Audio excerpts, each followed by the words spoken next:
কারো ঋণের নিচে থাকবো না। ঋণ এমন একটা জিনিস, এমন একটা বোঝা। দেখেন বনি ইসরায়েলের ভেতর এক ব্যক্তির নিকট থেকে কিছু টাকা ধার চাইলো। এখন ব্যক্তিটা বলল, ভাই সঠিক সময়ে কি দিতে পারবা, সঠিক সময়ে কি দেওয়া যাবে? তখন বলল যে হ্যাঁ দিতে পারবো, সঠিক সময়ে কোনো সমস্যা নেই। এবার ধার নিয়ে ওই ব্যক্তি নৌকায় পাড়ি হয়ে বহু দূর চলে গেল ব্যবসার জন্য এবং তারিখ ধার্য করলো, অমুক দিনে অমুক বারে অমুক তারিখে তোমার টাকাটা দিয়ে দেবো। এই কথা বলার পরে লোকটি কাজ কর্ম করার পরে সঠিক সময়ে ফিরবে এমন সময় কি হলো, এবার ঘাটে এসে দেখে নৌকা নাই। লোকটা চিন্তার ভেতর পড়ে গেল। অল্প সময়ের জন্য নৌকাটা ফেল করে ফেললো। ব্যক্তি এবার চিন্তা করলো, আমার তো অদামিস হয়ে যাবে, অদামিতে টাকা নিয়েছি কিন্তু দিতে তো আমার গরমিল হয়ে গেল।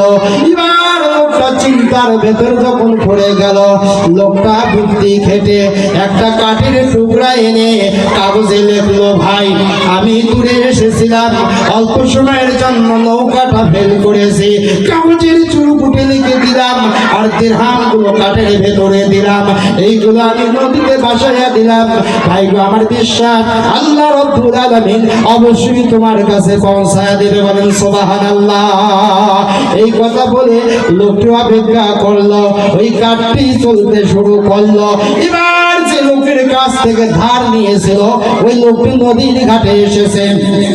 অমুক সময়ে আমাকে তো টাকা দেওয়ার কথা, দিরহাম দেওয়ার কথা।